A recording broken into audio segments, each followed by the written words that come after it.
Again, I have to start. So just continue.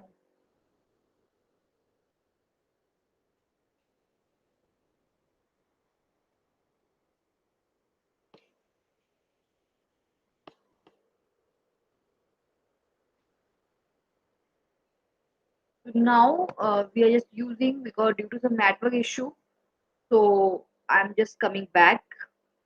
So note, every simile can be compressed into a metaphor, and every metaphor can expand it into simile. So now we are just taking two sentences here, simile and also metaphor we are using here. So Akash was like a loin. So this is understood. We are using here simile because we are using so as like in this speech.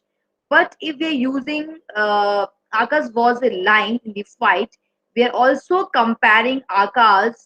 Akash just like a line in because he is fought like a line. This is also what we are just using metaphor, but we are not using so as like.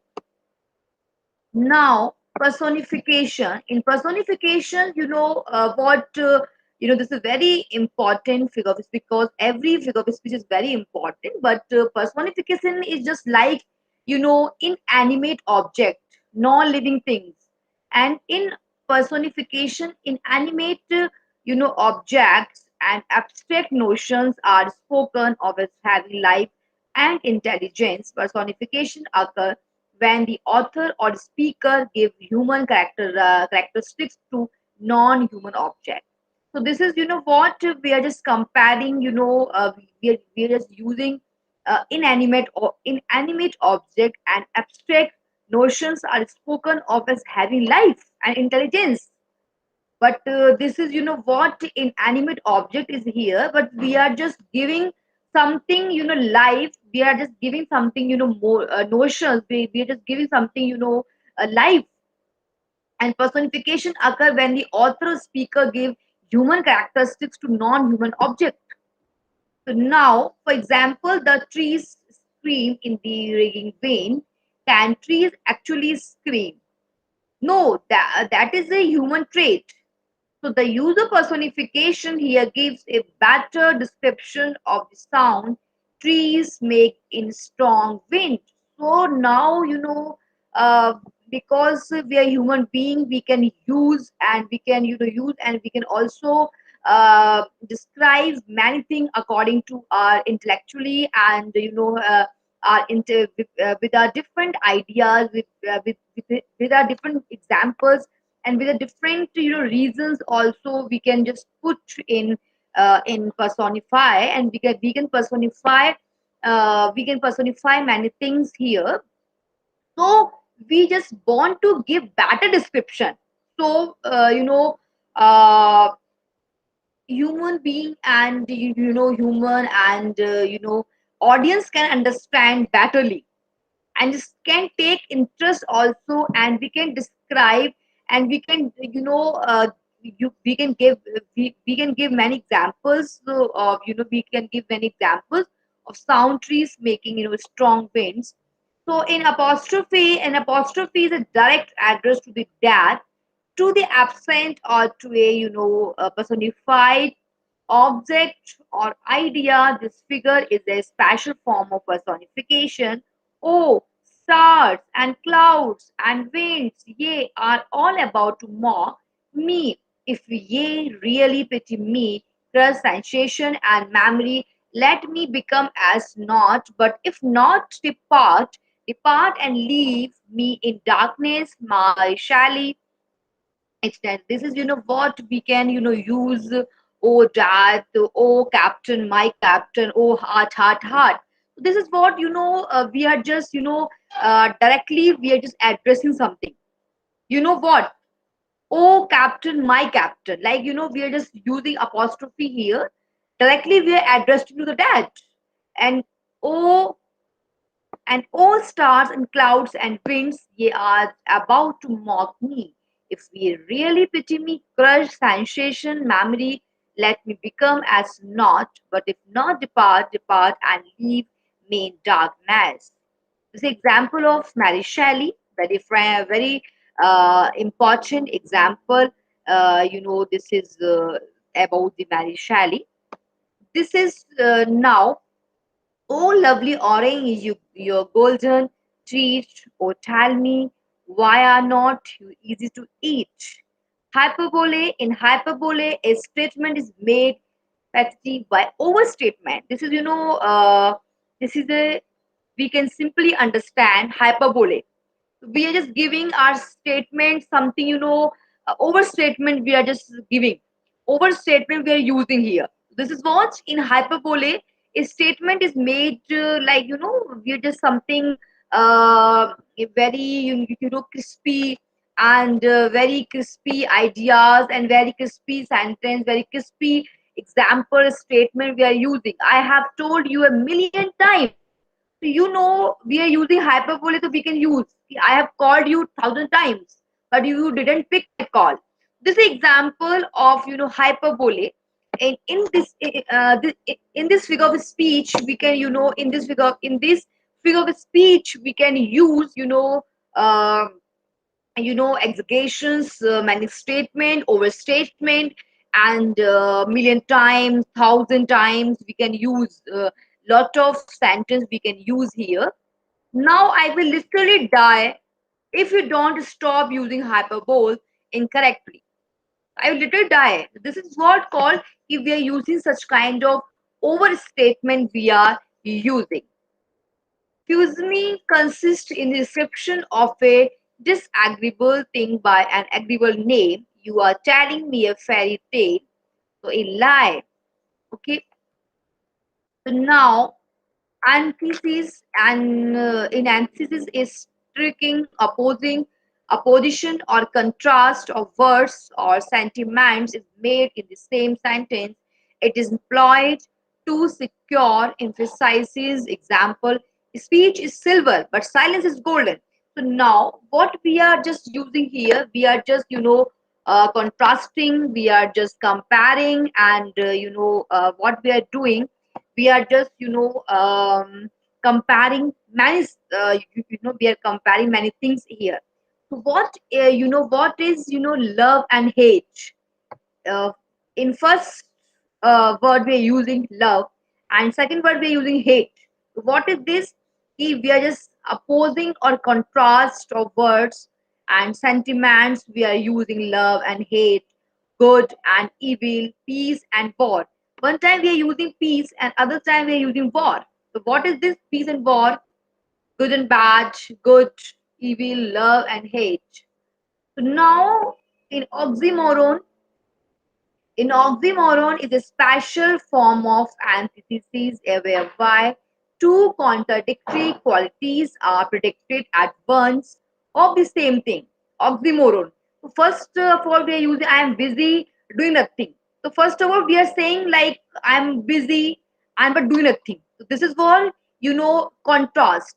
This is what contrast, and contradictory qualities are predicted at once of the same thing.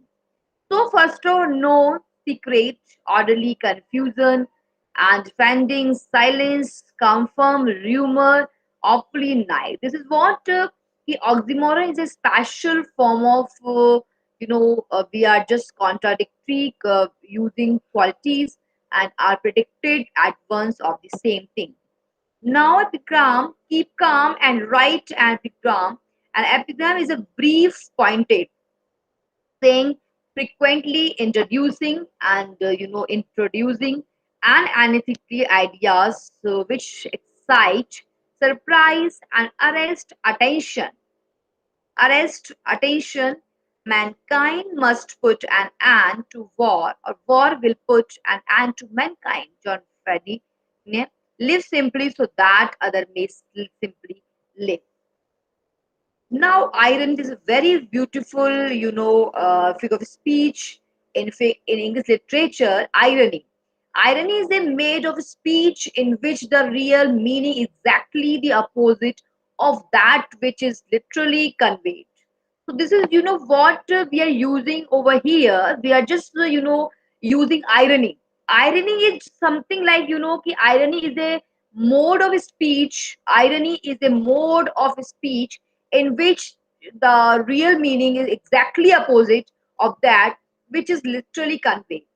For Brutus is an honorable man, so are they all honorable man. We are just using this is opposite actually, which is the real, which the real meaning is exactly. So, the quote spoken by Mark Antony is reporting the Brutus is silent, is an honorable man. However, Mark Antony does not agree and is saying that if Brutus is an honorable man, Brutus, then everyone is honorable. So what? We are just using, you know, uh, we are using opposite of that. So in fact, he is no different than anyone else and is indeed words. Now, pun is the use of a word such a way that is capable of more than one application. The object being to produce a ridiculous effect. Example is life worth living. It depends upon the liver. This is what pun. Matrimony is like, in matrimony, literally a change of name. An object is designated to be the name of something else which is generally associated with it. The crown for the king. This is what literally change of a name. An object is designated to be the name of something else which is generally associated with it. Something it resembles, something associated, and something made for each other. Something like, we are just giving name the throne for the king. This is what in matrimony an object is designated and associated to be the name of something else which is generally associated with it. The crown for the king. Next is God. In cynic talk, a part is used to designate the whole or the whole to designate a part. Give us a day our daily bread, and England won the first test match against Australia. Next is transferred epithet in this figure, and epithet a word or phrase that describe a person or thing. Is transferred from this proper word to another that is closely associated with it. The sentence dreamless sleep. In rhetorics, an affirmative is conveyed by negation of the opposite, the effect being to suggest a strong expression by a means of a weaker. It is the opposite of hyperbole. The man is no fool. The man is no fool. Very clever. So in rhetorics, what we are trying to convey and what we are trying to say, we are just saying the man is no fool. It means he's a very clever person. In rhetorics, an affirmative is conveyed by negation of the opposite, the effect being to suggest a strong expression by means of a weaker. It is the opposite of hyperbole. There is not anything I won't eat when I am hungry. I will eat anything when I am hungry. So, in interrogation is the asking of a question. Interrogation is the something we're asking, uh, form of a question, not for the sake of getting an answer, but to put a point out more effectively. Are you crazy? We are just asking question. This is what we are just rhetorical questions we are asking to someone. And is the asking of a question not for the sake for getting an answer, but to put a point out more effectively. Can you imagine that? Can you do that? Are you crazy? Are you mad? I imagine that if poisoners do not die, are not you ashamed of yourself? We are just asking, rhetorical questions. This is called interrogation. Now, anastrophe is persuade you I shall. We are just rearrangement of the parts of a sentence or phrase that changes the proper or accepted word order. In exclamation, you know what surprising, oh wow, exclamatory sentences. In these figures, the exclamatory form is used to draw greater attention to a point than a mere bald or plain statement of it could do. How sweet the moon, how sweet, how beautiful, how lovely. So this is what exclamatory sentences we are using. How sweet the moonlight on upon this bank. Now, climax is also very beautiful form of English literature. Climax is the arrangement of a series of ideas in the order of increasing importance. So we are just, climax. We are using climax, series of ideas in the order of increasing importance. There are three things that will endure: faith, hope, and love. But the greatest of these is love. Now, anticlimax. In anticlimax is the opposite of climax, a sudden descent from higher and lower, and it is chiefly used for the purpose of satire or ethical. He lost his family, his car, and his cell phone. This is anticlimax. If in for other side we are saying he lost his family, but other side we are saying his car and his cell phone. This is called anticlimax. Then after onomatopoeia, onomatopoeia is just like a sound. We are using sound. Onomatopoeia is the formation of a word from a sound associated with what is named, cuckoo, sizzle, and we can use different sound and can get idea, and also we can compare many things from. Then after last is our para prosodon. This is also important figure of speech in English literature.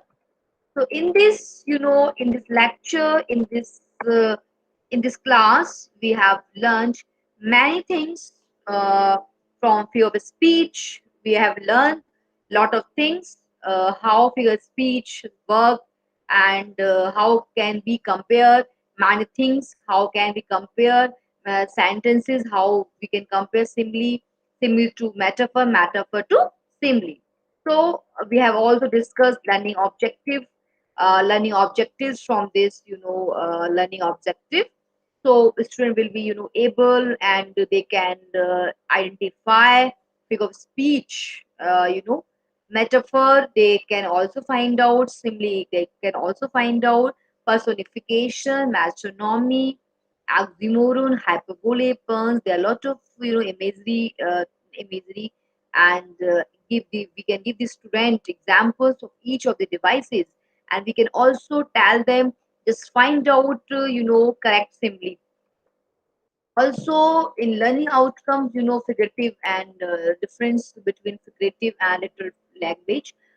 Identify and categorize examples of figurative language from poetry and prose. Create original metaphors and simile. And also we have discussed about the different examples, different examples of speech, and the from the ordinary form of expression or the ordinary codes of ideas in order produce a greater effect. And also we have learned about the what is the meaning, what does it mean about about the speech, about the figure of speech is a figurative language in the form of a single word or phrase. It can be spatial repetition, arrangement, omission, and rhetorical and literal meaning phrases, specialized meaning not based on the literal meaning of the words. And also we have learned a figure of speech is essentially a word or phrase used in a non-literal sense for historical or vivid effect. They are plainly defined as saying one thing in terms of something else. What does that mean? Well, it's a simple actually. And we have also discussed literal and rhetorical. And rhetoric taking words in their usual or most basic sense without